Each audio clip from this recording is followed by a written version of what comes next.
most of the people in the room and joining us virtually. But I'm Jim Rooney, President and CEO of the Greater Boston Chamber of Commerce, and welcome to our meeting. Close the line so that we don't get distracted by the view up here.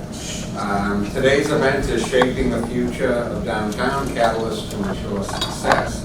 And just to give you a sense of how all this unfolded, it allows me to begin by thanking my friend and colleague, Dr. Howgate at the Massachusetts Taxpayers Foundation for partnering to create this event. It all started because, as you may have read, the Massachusetts Taxpayers Foundation published a very well done report that speaks to the changing life and work patterns and their effects on the downtown Boston real estate market. So in a conversation with Doug, we decided that we should make sure that doesn't get its one and done read, and that we have a conversation about it and use it to create a dialogue around what we do about it. We'll hear from Doug in just a few minutes, who will walk us through the highlights of that report. But today we're joined in this room and online by well over a couple of hundred people, so it speaks to how topical this conversation is. The event's focused on proposing solutions and policies to strengthen our downtown, create more vibrancy and the inclusive economic activity that we all want for our city and for our region. And today's event is about competitiveness as a city and the state, and our ability to retain and attract both people and businesses.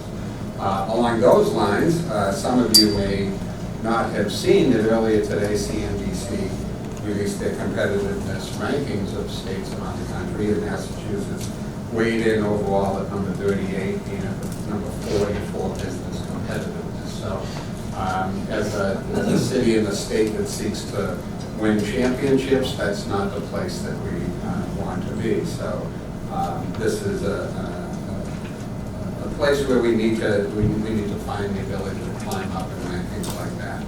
Now, it's not a session where we'll practice that finely tooled skill that we've mastered as Bostonians, where we just beat ourselves up and emphasize all of the negative. This is a session where we'll take an honest look at data, assess our strengths, figure out the work we need to do, and then get after it. Now, sometimes that will mean that we cannot have our head in the sand and be able to acknowledge the realities, and it also means that sometimes you need to make sure you're not doing anything to make the situation worse, and we intend to talk about that. I want to begin by speaking briefly about downtown vibrancy, because that's a phrase that we hear a lot, and I think we all assume that we know what it means, or that we have a common understanding of what it means. For me, it's an actively engaged people in our downtown. It's workers, it's residents, and it's visitors. And I would submit that we need a strategy that touches all three categories. How do we get more workers downtown? How do we get more residents living in downtown? And how do we get more visitors coming to our downtown? So while we focus on one issue from time to time that affects our competitiveness and the vibrancy of our downtown, it's not enough to sort of focus or think that our strategy should be just captured by one issue. I'm hearing from presidents of chambers across North America that their cities are navigating the same challenges. In fact, I just returned from 2 days in Toronto meeting with business leaders and learned that they do not expect a new major commercial real estate groundbreaking in the city of Toronto for the next 15 years. Think about that. But they are actively creating a new 100,000 person neighborhood on their waterfront. They're expanding transit operations, and they're planning to expand their convention center.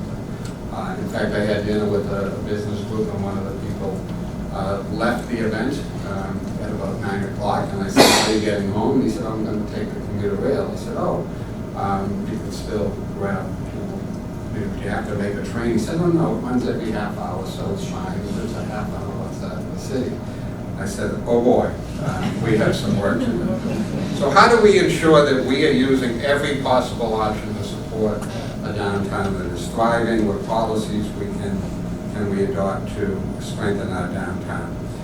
We're going to begin with a presentation, as I said, of the findings of the report from Doug, but I do want to first ask our friend and leader in our business community, Bob Rivers, Chair and CEO of Eastern Bank, member of the Chamber Executive Committee, and someone who, in my observation, and I know others, steps out of his role as a bank president and contributes mightily to the public conversations around many issues that affect all of what we're trying to accomplish.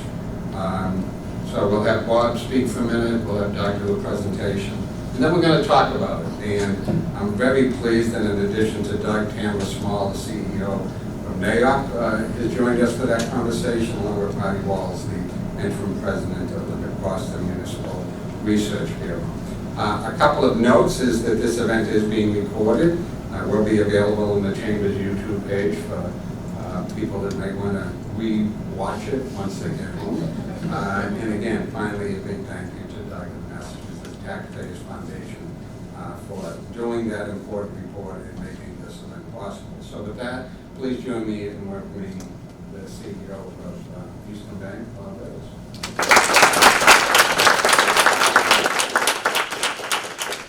Well, thank you, Jim, for that introduction and your long partnership with us and so many. I want to thank you for hosting this and to your team for putting it all together. I really appreciate it. I also want to thank all of you.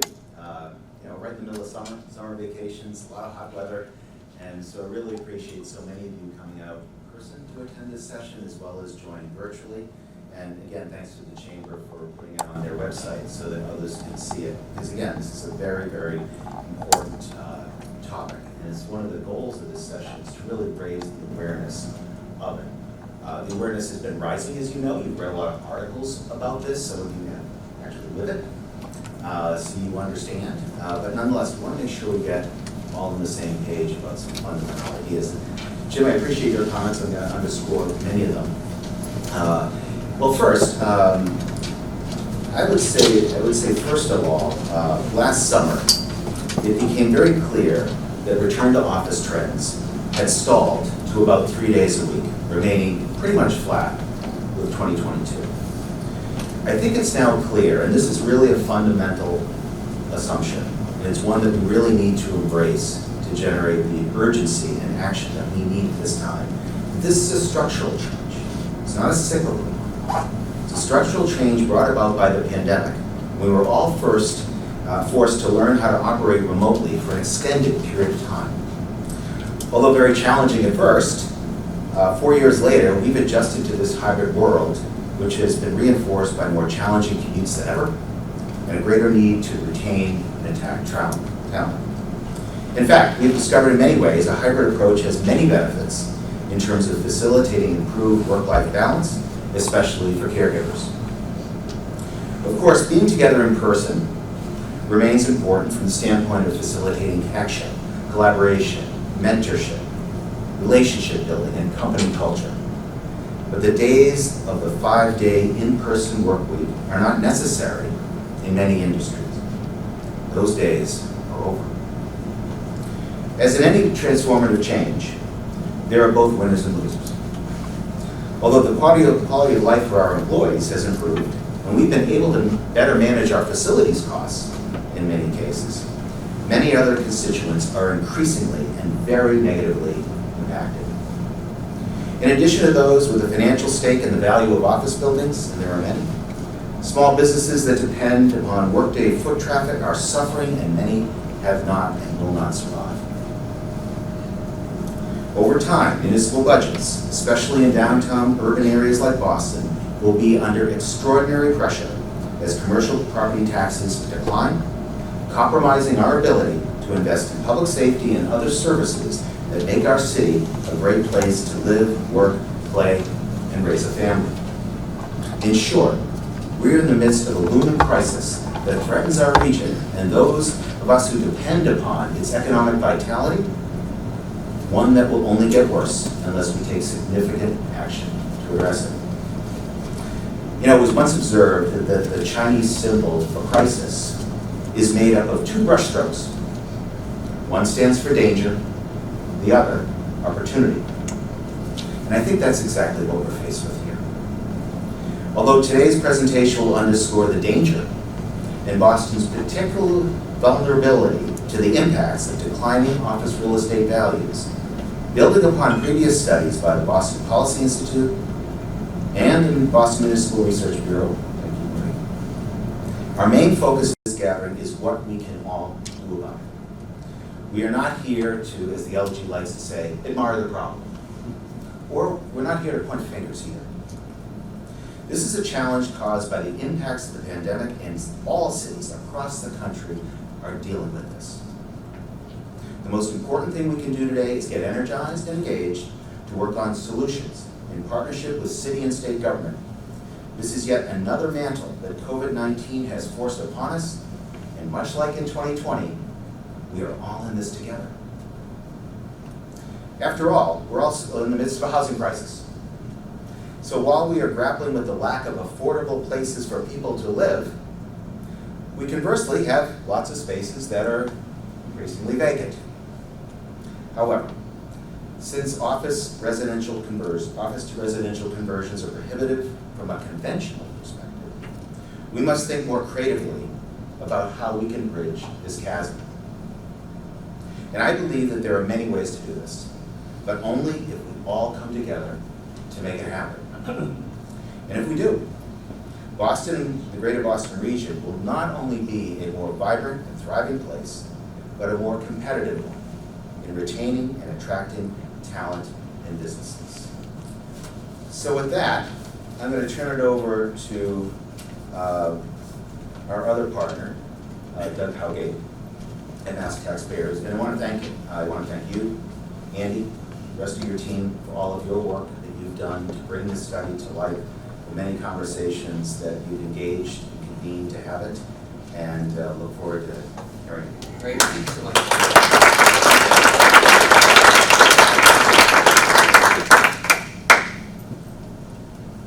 Well, thank you so much, Bob. Thanks, Jim. I want to thank everyone at the Chamber as well for hosting this event. They've been phenomenal to work with. My name is Doug Howgate. I'm the president of the Massachusetts Taxpayers Foundation. And as was mentioned, I'm going to tee up the panel discussion with kind of a synthesis of the report that we put out that Andy Bagley and our team really led on a few weeks ago. And the point of this report, this issue has been covered, right? People are talking about what's happening in downtowns, what's happening in Boston, what's happening that is creating a challenge for vibrancy in our cities.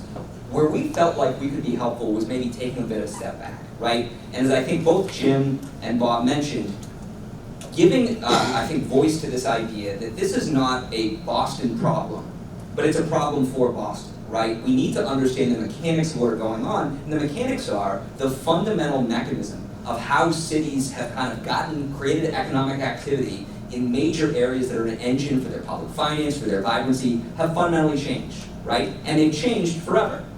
And so we need to adapt to that, just like every other city needs to adapt to that. Boston's not immune from this challenge. There's some ways in which we're better positioned, and we'll talk about that. There are some ways where we're not as better positioned, and we need to be honest with ourselves about that as well. And what it leads to, and what I think the panel discussion will be great for, is an understanding that as we think about what to do about it, there's absolutely a lot we can do specifically related to this challenge, but we also have to understand the interconnectivity of really every policy issue we look at, right? From certainly housing policy, but it's tax policy, it's transportation policy, it's environmental policy.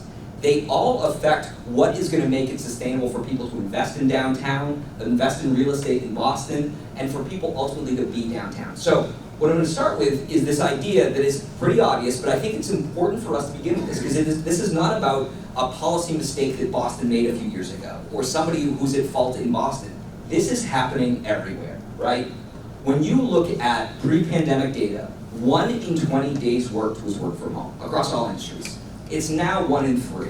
And guess what? That's not evenly spread out across all industries, right? Some industries have a much higher share of folks working from home, and those people are often concentrated in the downtowns of central business districts of cities, right? So you have a disproportionate impact of what's going on with people working from home. So you have basically a disproportionate number of the industries that skew high wage, that skew in cities where there's much higher rates of people working from home, right? And so not only that, but we're seeing changes in people's permanent location behavior, right? This is a study from Stanford. This chart shows you that people's mileage from where they work has increased since the start of the pandemic, right? People are physically living farther from where they work. Guess what? It's because they're not going to the office as much, right? This isn't going to change like a light switch overnight. This is a fundamental change in how people view work. And what do we see the impact in terms of where people are from cities and towns? What we see in major cities is there are fewer people downtown. This is foot traffic data for Boston, for Austin, for Miami, for New York, for San Francisco. And what you see is Boston's not the worst, it's not the best, but they're all in the 50 to 70% range. What we see is that consistently across cities, foot traffic is down a third, 40%, right? Think of what that means, not just for big office buildings, but think of what it means, as Bob said, for restaurants, for retail, for things like that. So this is happening everywhere, and guess what? Boston's a part of everywhere, right? We can't just assume that this doesn't impact us. And when you look at Massachusetts, what I really like to start here is a microcosm of what we're seeing nationally. We are seeing in population movement data, people moving away from urban centers and moving towards places that are less expensive or offer different amenities. Is it some way that I speak? There you go. Sure. So what we're seeing is basically an absolute mirror image of what we saw before the pandemic, where people were flocking to cities. We're seeing the reverse now, right? And this is also indicative of the fact that people know they're not going to their office in the city quite as often. We see higher vacancy rates. And again, I want to be clear, Boston's not the worst in the country. We're also not the best. These vacancy rates were at about 6% prior to the pandemic. They're at 23% now, and they're going up. And they'll continue to go up. And what we see also, because I think this is a critical nuance for Boston and for every city, some neighborhoods of the city are doing better than they've ever done before, right? And that's great. When we look at consumer spending in Boston as a city, it's back to where it was pre-pandemic level. When we look at the business improvement district, this is for end of 2023 data, it's down 30%, right? So just think of that day after day in terms of the compound impact of economic activity. All right, the other piece of bad news I will say is changing work patterns aren't the only thing that the pandemic did, right? What else do we know that's going on? We know that it costs more to build now. Construction costs are up significantly from where they were prior to the pandemic. These numbers have attenuated a little bit recently, but they're still about 20 to 30% higher than what they were prior to the pandemic, right? Okay, so it costs more to build, you got less demand, and interest rates are up, right? So this is information from the IMF that basically looks at the last 7 times that central banks have tightened interest rates and what it has meant for real estate investment internationally, okay? What you see is in some previous times when they were tightening interest rates, you didn't really see a negative impact on real estate investment. But guess what? When demand is through the floor and the cost of buildings going up, raising interest rate kind of combines to create a perfect storm to reduce real estate investment in Boston. And then finally, I think one of the things that has been such a strength of the city's economy dating back to 20 or 30 years, the life sciences industry, and I think there was a feeling for a time that we could convert office space to lab space, and we built a lot of lab space over the last few years. The challenge is we built a lot of it at the exact same time when the life sciences industry is also cooling off, right? So one, vacancy rates for life sciences are through the roof because we've built a ton of new lab space, and two, that industry is also weathering through some tough times. So that's probably not going to be the solution to the problem as well. All right, so we talked about kind of the conceptual framework of what's happening. You can actually see it in the data. It shouldn't surprise anyone, but just to walk through this a little bit. When we look at average net effective rent for office space in downtown, it's down 20%, okay? From 2020 to Q1 of 2024, and that reduction is likely to continue. This is the killer one, I think. This is square footage under construction, right? Because I think, and we'll talk about this in a second, I think some of the public finance debate about the long-term challenge for Boston has been a little misunderstood. The fact of the matter is the city's budget grows when it is growing real estate. That is really what the key has been to city growth over the last 20 years. And if you're not building anything, you know, Jim gave that stat or that anecdote from Toronto, that's where you're going to see the real pressure on public finance going forward. And that's what we're seeing in Boston right now, as we're seeing in other major metropolitan areas as well. One of the places where Boston is particularly ill-positioned, I don't know if that's a phrase, but I just used it, is the fact that 83% of our square footage downtown is office space. okay? So you look at a lot of the other cities on this chart, this is from the New York Times story from a few years ago, it's about 50%, right? So what that means is when people aren't using office space, we don't have the ability to substitute in people who are living there, right? We don't have anything else. It is all office space. We've got to create new ways for people to be downtown now, right? Because at the end of the day, the fundamental premise here is you're only going to get economic activity anywhere if you got people. It's either people who work there, people who live there, or people who are going there for fun or for tourism, right? If we're diminishing one significantly, we've got to replace it with one of the other two. All right. Just to talk public finance for a second, and I know a lot of folks have covered this very well, including BMRB, but I do think it's important to talk about this idea of new growth. Over the last 15 years, 93% of the city's revenue growth has come from the property tax, okay? Its state aid has actually nominally declined. And this is not a policy choice that the city made. This is how municipal finance is designed in Massachusetts, right? An incredible reliance on property tax. And Boston benefited from the fact that for 20 years, its property values were going through the roof, right? But what that means is it is very now kind of over-leveraged on property taxes. But here's the key.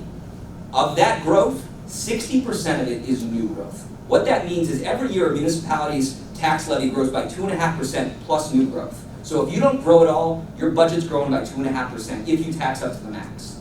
What has allowed the city's budget to grow at 5-6% year over year is the fact that it is exceeding 2.5% in new growth every year. And guess what? 70% of that new growth is non-residential. It's commercial real estate development, it's other types of real estate in the city. And so if that pipeline goes away, the long-term outlook for city budgets, that's the part that really concerns me. All right. So I want to kick it off to the panel, but we're just going to end with, I think, how do we think about solutions? And I think what we've got to start with is our strengths. Boston does a lot of things very well. First of all, tourism has to be at the core of what we're talking about here, right? It's an incredibly inelastic asset that Boston has. People want to visit Boston, and this is something that gets people spending money in different areas of the city. That's a building block to build on. The other key element I think to talk about is our higher ed and healthcare sectors. Now we know that it's this kind of virtuous cycle, right?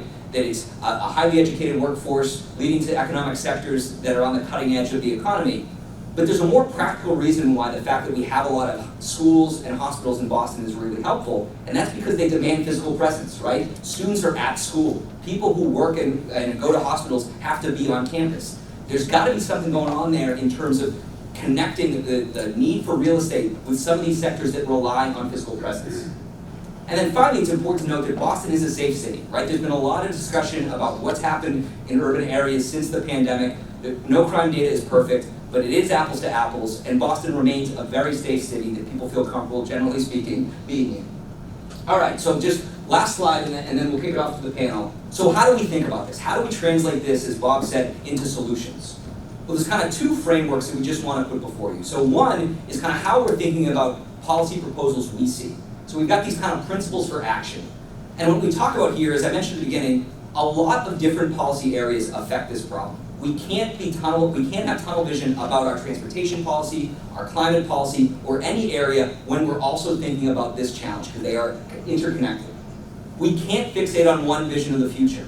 You know, and we're going to talk a lot about, I think, a lot of the promise with incentives for office to residential conversion, and we should be doing that. It's not going to be a silver bullet, right? And we don't know what this future is going to look like. We can't put all our eggs in one basket. We've got to balance short-term and long-term as we think of policy proposals, and I think that's one, as we've written about the property tax shift proposal out there, I think one of the things that we just would advocate for policymakers is how is what we're doing today going to get us to where we need to be in 5 or 10 years?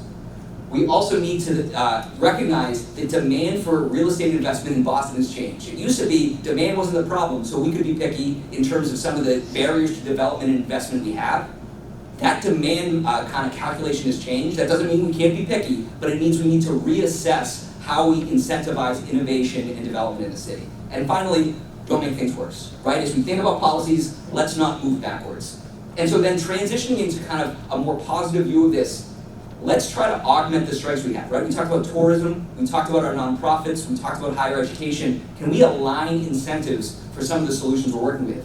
Which gets to the second one, which is, for me, if City Hall's not bought into a solution, if state government's not bought into a solution, if the people who own property or live and work in downtown aren't bought in, it's probably not going to work. We need to find a way to identify some solutions that align those incentives. And exactly as Bob Rivers mentioned, gee, you think about the state, we need a lot of housing, we've got an area that has a lot of real estate, is there a way to connect those dots, right? How do we do that? And that's why I think we'll start in terms of what we've been talking about at MTF with housing. We've got the Affordable Homes Act up on Beacon Hill, a lot of really interesting provisions in there. We talked about the Office Residential Tax Credit Program. We've also got it, and there's been a lot written about the number of residential units currently permitted but lacking the financing or having other barriers to move forward. How do we unlock those? Because at the end of the day, getting more folks to live in downtown Boston, that has its own positive feedback loop, right? You're talking about potentially incentivizing higher return to office, increasing vibrancy for restaurants, for retail, and increasing the labor force in downtown Boston, which is a challenge as well. So with that, that's the end of my presentation, and I think we'll move on to the panel. Yep. Great. Thank you, Doug. Well, once again, Doug, thank you and the Mass Taxpayers Foundation for both doing the work and for the presentation today. I said this was going to be, based on data and fact and talking the truth and seeing what we see. But in addition to that, one among us, Tamara at NAIOP, probably on a daily basis is in communication and talking to the people directly engaged in this phenomenon, people in commercial real estate, in real estate development. What are you hearing? What's their reaction to this data? What's their reaction to sort of what we're seeing that Dr. presentation made? Yeah, I think, well, first of all, Jim, thanks so much for having me, and great presentation. I think we have a lot to talk about today. As we were preparing for this event, I started to think about where we were about 4 years ago. And I remember that was when we started to get calls asking, is the office dead? And at that time, honestly, I don't think anybody really knew. We were all still in our homes. We didn't know if there was going to be a vaccine, if so when. And so when leases were coming due for tenants, they simply just extended them because they didn't really know what else to do. And over the past 4 years, we've now seen a shift. And so what we're seeing is, it is most certainly a tenant's market out there. Tenants are flocking to trophy space. They're looking at typically smaller footprints. They figured out that hybrid seems to be their new norm for the most part.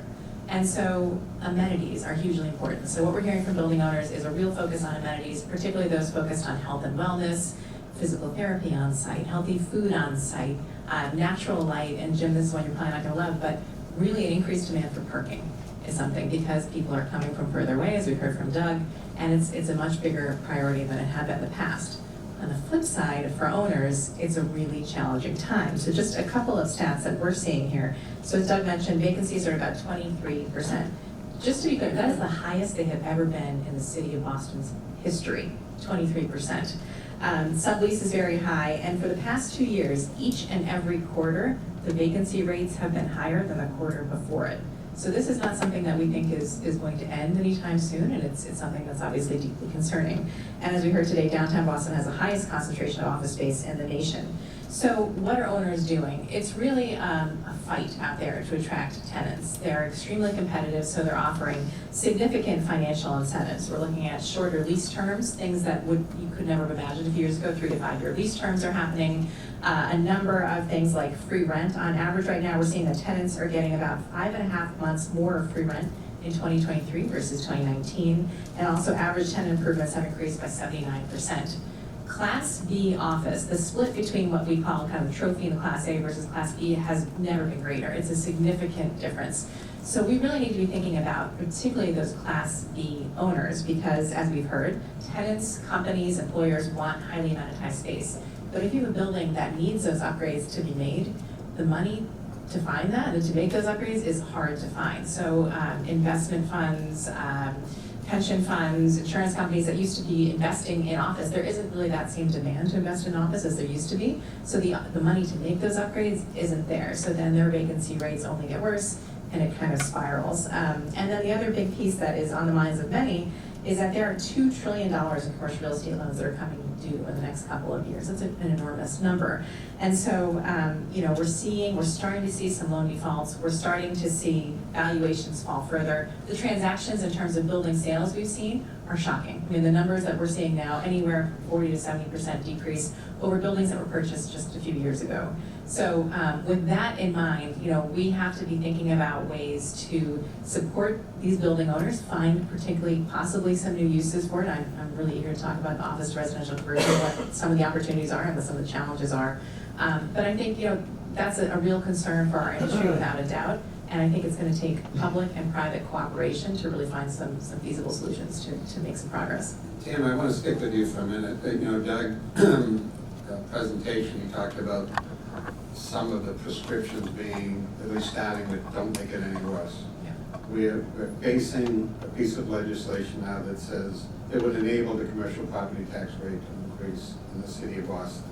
Given the context of what Doug presented, what you're seeing and feeling, why is that a bad idea?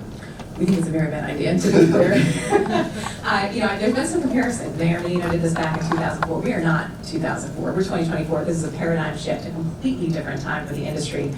And building owners are struggling. Some are doing better than others, but even the Class A rents are feeling significant downward pressure on rents, and their costs have gone up, energy costs have gone up, operating costs have gone up. To further tax something that is struggling does not seem like a good policy, particularly when, as we hear from the Healy-Driscoll administration so often, competitiveness needs to be our focus. It's hurting our competitiveness as a city, but also as a region. Boston drives the rest of the Commonwealth. And so if we're seeing increased costs for tenants in these buildings as a result of this change in tax classification, those employers, those tenants, it can go elsewhere. And we certainly don't want that for our downtown, we don't want it for the small businesses that exist here, and we don't want it for the vibrancy of our city. Marty, I want to turn to you, and the Municipal Research Bureau issued its own report regarding commercial property tax in Boston. And as Doug pointed out, the situation we're in is that no one's making. It's not some policy decisions that were made in the past. We're in a situation that everyone is facing. And given the makeup of the city's revenue streams, it's particularly difficult to come up with solutions. Given all of that, what options does the city have? I mean, we obviously don't want to make this situation work, but are there other ways to deal with this situation? Happily, yes. There's quite a few ideas that we can focus on rather than, or perhaps in combination with the mayor's home rule petition that would shift taxes from residential onto commercial, as you were saying. But before I get to solutions, I want to set the stage one little bit to explain why this, for those of you who don't dwell in municipal finance all day, why this is so challenging for Boston. About 71, give or take a little, 71% of the city's budget is paid for through property taxes. So when there are changes in the mix of property taxes or the total collection, it has an outsized impact. This is a significant change for Boston from just 20 years ago when it was just over 50% of the city's budget was paid for through property taxes. So over the last 20 years, as the economy has changed, the way the city funds its budget has changed and has put us at a particularly challenging time. The other thing that makes it challenging is about 1/3 of the property value in the city is held by business, 2/3 is residential. But of the taxes that are paid, business pays about 60% of the taxes. So it has 1/3 of the value, but it's already paying 60% of the taxes. So as we're thinking about how do we go forward from here, it's really important to understand where we are today, because the solutions are built on this gap between the value of residential and the percent of taxes residential is paying. So there's a couple of solutions. One that we have focused on is the city needs to restrain the pace at which its spending increases. Notice I'm using those words very carefully. I did not just call, even though some people say this, that we're not calling for budget cuts from FY24. We're talking about slowing the pace of increase. The FY25 budget for the city grew by 8% over the prior fiscal year. The city's choices, the mayor and the city council's choices, are making the problem more challenging to solve by having a significant increase in the amount that the budget has to cover. And it's made even more challenging by the Boston Public Schools budget, which is $1.53 billion for the fiscal year that just started. That leads to a per pupil cost of over $30,000 per pupil. So we are seeing significant declines in enrollment. The budget keeps going up, and this is not sustainable. So not only do we need to think about the budget overall, but we also need to take a very, very hard look at what's happening with the budget in Boston Public Schools. And so one other way to think about this is over the last 10 years, Boston's spending has grown by 54.8%. Inflation in that time is 31.5%. So again, we've got a mismatch here. And so we've got to begin thinking very hard about how is the city's budget choices making the situation more challenging. So option one is we need to think about controlling spending increases. The second idea that we have for how we can think about this in the short run, while we wait for homeowners to adjust to what's likely to be continued hefty increases in real estate taxes, is the city is sitting on approximately $1 billion in reserves. So our proposal is that the city could use a modest portion of those reserves, essentially use the rainy day fund, to create a fund, almost like a circuit breaker, for homeowners below a certain income level who can't afford an increase in their real estate taxes. You know, for some homeowners, they can afford an increase. There's a great deal of wealth in the city. But for other homeowners, a 10% increase in the real estate taxes is hard to handle. And we need to acknowledge that this is not going to be felt evenly across all residential homeowners. And so if you have a rainy day fund, I would argue it's raining. And we can use some of that rainy day fund to try to provide some short-term relief as the market continues to adjust. So those are a couple of the ideas that we have. There's more in our report if you want to dig into this even further. Marty, a couple of provocative questions. The property tax increase, commercial residential, we have no choice, we have to take it. True or false? The 2.5%? Yes. That is false. I have become an expert on Prop 2.5 in ways that I never really wanted to until now. And so, for example, if the city chose not to take the full 2.5, it took 2% this year instead of the 2.5. Perfectly fine. Lots of communities don't take their full amount of taxes. Increasing taxes the maximum amount is a choice, it's not an obligation. If we don't take, say, 0.5% this year, we only take 2%, we can take that 0.5% next year. We don't lose it. Obviously, you lose the revenue in the year you're not assessing, but you don't lose it permanently. So we could choose to restrain spending. We could choose not to increase taxes as much, and we may be able to recover some of that revenue in the future if we choose to. Thank you. Doug, as we've said, this was a home rule petition, now state legislation to enable it to take place. It affects Boston, but it is before a statewide legislative body of people to decide should Boston be able to do this. So you could imagine that if there are members of the Boston delegation that support it, other legislators saying, well, you know, if the Boston people want it, okay. Why should they care? Why should legislators outside of Boston care about this issue? Great question. And so home rule petitions that go to Beacon Hill, I think there's often deference given to the community that puts them up on Beacon Hill, right? If the community wants to do it, I think the state legislature, though home rule petitions by no means bat 1,000 up there, that say, okay, if this community wants to do it, let's think about it. I think the issue is, not just for this one, but I think it's especially true for this has statewide implications. As I think we just talked about, as Tamara just talked about, as Marty just talked about, as we think about the future of Boston and what it means for the vibrancy of this city and the vibrancy of our economy, that has huge implications for the Commonwealth of Massachusetts and our economic future. And so I think it's critical as the legislature looks at this proposal that they're honest with themselves about the same things we've been talking about, right? And I will just say, the city has three things they want to try to do, and you can only do two of them, right? They want to tax up to the levy limit, which I think all else equal has been something the city has done and has been a credit positive for them in their history.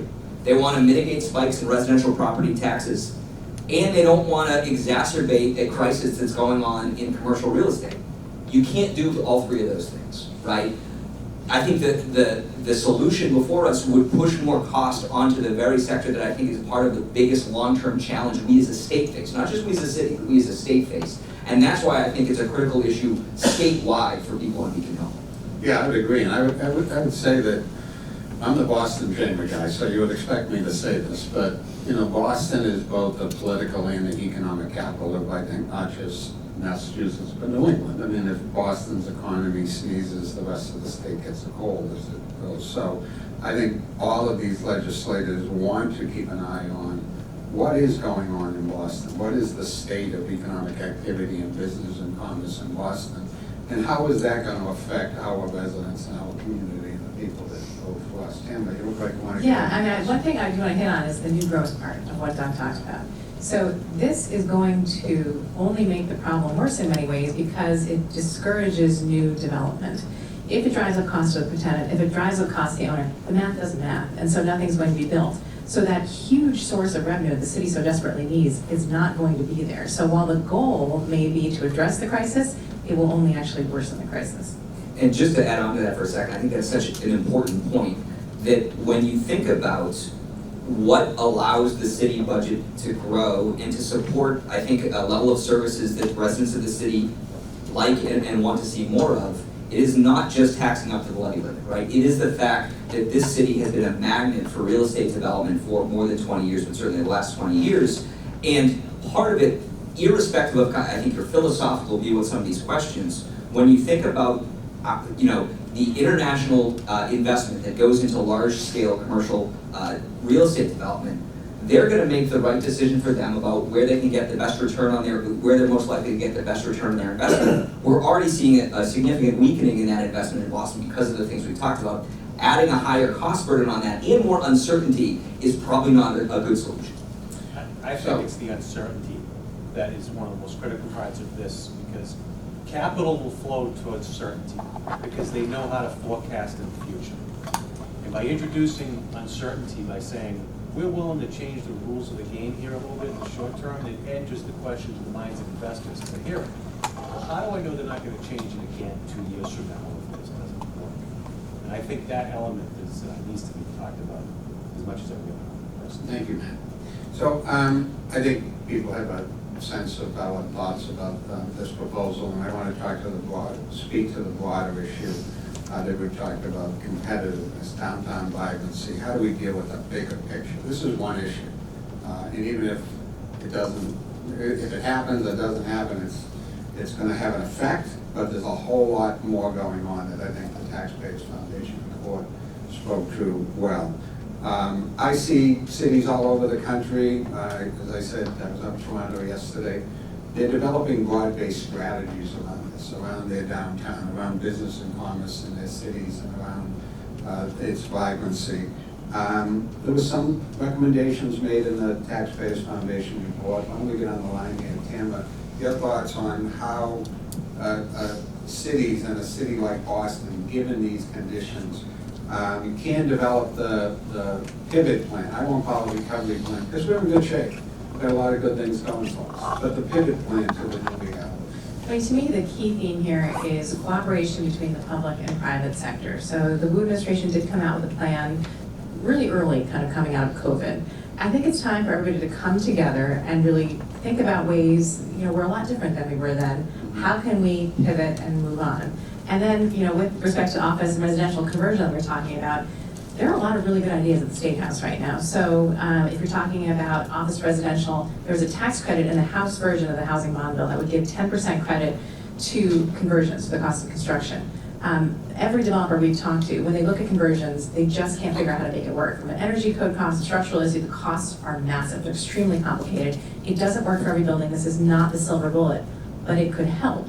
And so if the State House passes this tax credit, that's a really important step. The fact that the state stepped in to support the city's conversion program by providing $215,000 for every affordable unit created, a really important move. So again, seeing that cooperation between the public and private sector, I think is absolutely critical to having any success, because one is not going to be able to do it without the other. Marty, thoughts? I'm going to take us in a different direction in terms of potential solutions and what we ought to be thinking about. If we don't address Boston Public Schools and the drag that puts on our city in it becoming a city of choice, we are going to have a very hard time moving our way through this. We want Boston to be a city of choice. People have all sorts of options, as we've been hearing about, of where to live and where to work. If we want families to be in Boston and to stay in Boston, we have to address the condition of our public school system, especially in terms of quality, because to me, that's a key ingredient if we think about Boston's future. And how does this connect to commercial real estate, some of you are probably wondering. If families don't want to be here, if workers don't want to be here, businesses aren't going to want to be here. Just the way we need a good T so people can get in and out of downtown, we need families in our city. And families of all economic means, not just the families who can afford to put their kids in private school. So as we think about building this newer, brighter, better Boston, we often forget who we want living here. And we want families of all economic means to be here and to thrive. So yes, I want the red line and the green line and the blue line and all of it to work better, but we also have to address the barrier to being able to live here and thrive as a family. Housing, education. Doug, you had a whole list of prescriptions, and why don't you grab that? That's right. And mentioned importantly that these are all interconnected issues that contribute to the situation and will contribute to our success going forward. What's your thoughts on the bigger picture of competitiveness and violence? Yeah, so I want to echo, I think, a couple things we've heard here. One, Boston has a huge number of strengths, right? So when we think about where we're at and where we're going, it's not that we'd rather be in Chicago or Des Moines or somewhere else. It's being honest about these challenges that we face. And as we think about what's happening on Beacon Hill right now, one thing that I come back to is the fact that of the city's revenue growth over the last 15 years, 93% has come from property taxes, while support from the state has decreased, right? And in some ways, there's a lot of reasons why that's happened, but in some ways I think the state has gotten a really good deal out of Boston for the last 15 years. Boston has grown gangbusters, the state has accrued a ton of benefits from that, and it's honestly taken some pressure off of the state in terms of ways it might in other areas support its biggest economic engine. That script has changed a little bit, right? It could be, and I think what we're seeing in the Affordable Homes Act, which is this housing bond bill, we need some creative solutions that the state can partner with the city to help the city, right? So you look at whether it's the Office to Residential Conversion Program that Tamara mentioned, there's something in there called the Momentum Fund, right? Which is to kind of unlock development that's been stuck through financing in ways that we don't normally do. So certainly on the capital side of the budget, but I think more holistically than that, I think that it's not just that, as we talked about before, the state should care about what happens in Boston because Boston is the engine for the economy. It's that I think that the city also deserves from the state a little bit of kind of turnabout from the last 15 years where I think Boston has really been such a driver of so many of the benefits that the state has accrued. So that's one thing I would think about as well. I do think the importance of making sure that people want to live in Boston and that people want to move to Boston has got to be a critical element of this. And then the other thing I would get back to, and this is something where I think we're going to have to kind of write our own script because this isn't something that's historically done. But again, you do think of the huge value and the huge asset that the city has in terms of tourism, in terms of healthcare, in terms of higher education. How can we work together with those sectors to maybe it's ways where our higher education community needs more housing and maybe would be willing to help with some development downtown if they're going to get some more housing out of the or workforce housing for some of our healthcare institutions, right? These are new things. I think we've got to figure out how to do them, but it seems like there's a way to connect the dots there that doesn't necessarily mean we have to work against some of these real benefits that the city has. Marty, you look like you wanted to. I do want to add one more thing on housing, is we have way more land in the city that could be developed into housing than we tend to think about. I live in South Boston, and we have a massive parcel with Gillette. Do we need more office and do we need more lab? Forgive me for the Gillette people if you're in the room and want office and lab there, but do we really need more office and lab, or how much of that can be housing? How much of the land that Boston owns and the state owns can be prioritized for housing? What are the economic incentives that we can provide so that we're literally using the resources our municipalities and state already own to try to drive the creation of housing? So it's, again, being creative on where can we get this housing built? Where is there opportunity? There's a lot of land in the city where we can begin to build a lot more housing. That sounds a little like the Toronto model I spoke about just yesterday, publicly owned land being used for housing development.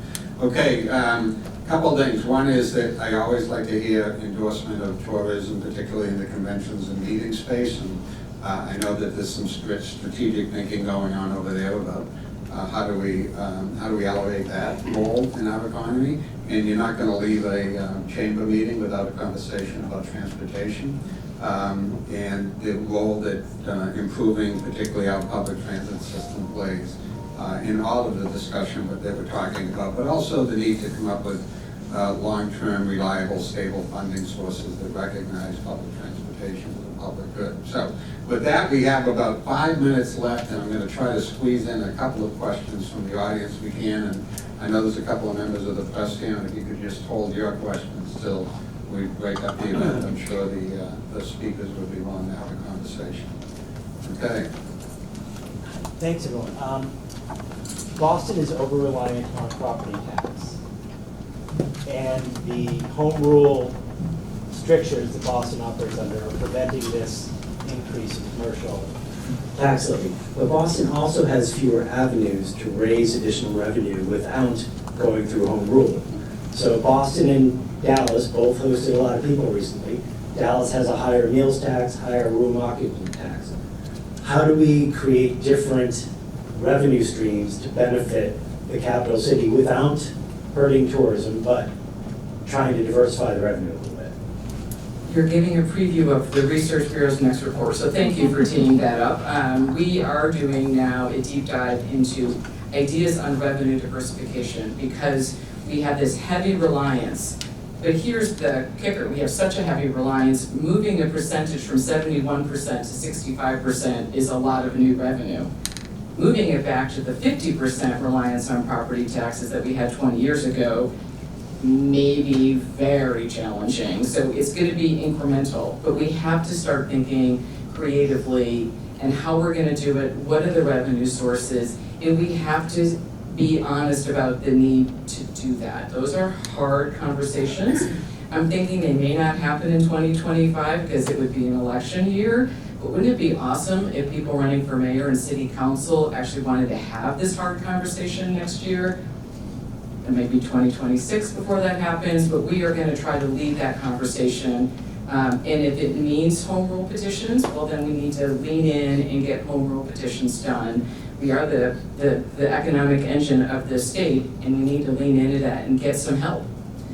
Just very quickly on that, that's absolutely the biggest difference you've noticed between Boston and really all of its competitor cities. Now, every city's different in its own way, right? Some cities own their own airport or have other kind of unique streams of revenue. And so the idea that Boston, that we need to diversify revenues, I think for our municipalities, not just for Boston, I think is a critical point. Then what the challenge is, right? So what are the typical ways you do that? It's an income tax in the city. Is that going to help or hurt this problem? Or it's a city sales tax or things like that. So there's no easy what's next, but the idea that we don't want to be so beholden to one type of revenue, I think that's got to be a takeaway for everyone from this. Now the hard part is figuring out what tax people like instead, and how you make sure you do that in a way that manages then you don't want to have the same level of property tax growth and another tax at the same time. Hi, Ian Fennel, Met Boston Limo. Just we have the microphone good. Just what was being talked about up there about city land, if we want to put more housing in there. The housing that you want to put in is really condominiums and apartments. When you talk about bringing more families into the city, that's not a housing that's bringing families in. They're either transient, and when I mean transient, it's young couples, and then once they have a child, they move out of the city. We have to do something to bring more actual houses into the city, one-family house. In the old days, we had two-family, triple deckers, and I know Boston's littered with them. But that's what we really need. Taking public land to build more condominiums. The MWRA, we have a situation in Revere where I live, with the Suffolk Downs project. You can't get water there, that's why it's stalled now. So how are you gonna do that different on, say, the Gillette land? We need houses, not that. And again, I'm not a politician, so I don't know the answer, but I'm just making a statement, that's all. How could we do this? I mean, I'll take this one, yeah, sure. What do I do with the microphone? I'm fortunate to be on the Governor's Unlocking Housing Production Commission, so we are talking a whole lot about housing production. And the key word there is production, production, production. We need housing of all kinds for all types. So the more we have, it frees up. So if we have students, moving into dorms that we convert out of office buildings, then those triple deckers, families can move into those, and you don't have students piling up in there. It's going to take a lot of creativity to get there. And then with respect to the Suffolk Downs project and many others, I mean, there are, I think, about 25,000 units of permanent housing in the city of Boston right now that can't advance. There's 20,000 units of 40B throughout the Commonwealth that can't advance. Right now, it's really, really expensive to build housing. Interest rates are up. There are a number of new regulatory requirements that are further driving up the cost. We have to take a look at policies that are in place to encourage development. And to Doug's point, I think a really important point, let's not make things worse. Let's try and find a way to make things better, whether that means rolling back some policies that might have seemed like a great idea a few years ago, that now we're actually doing more harm than good. So it's all hands on deck. No fight.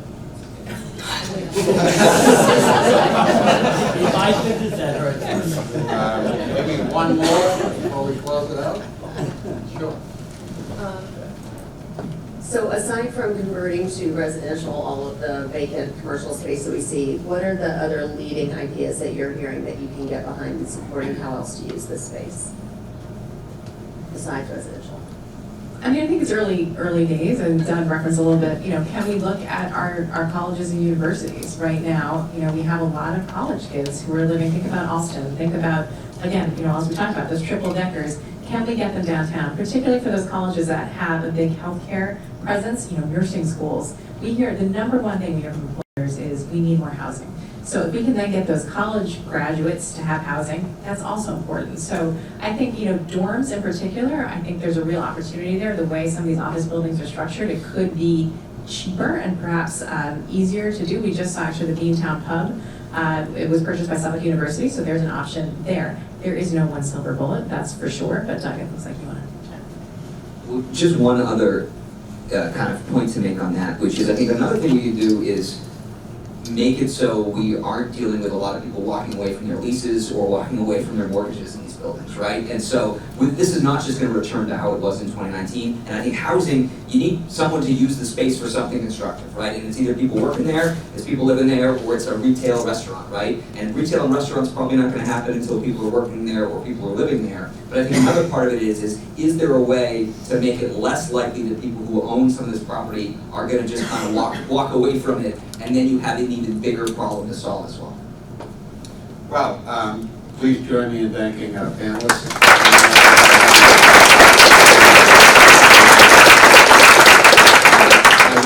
I think in closing, I think it was a good conversation, fact-based, about the situation that we're in. But I think all of us are here, including those of us up here, and you, because you care and you believe in this city. And I think that we can make a lot of progress just from that foundation of rolling up our sleeves and deciding what we need to do to address the challenges that we have towards making this the best place for all businesses and all people to succeed. That's what we all want. And I know that all of these groups will continue to collaborate and work together towards that end. So thank you for your participation, those of you that are here in the room, those of you that have joined us online, and have a great rest of the summer.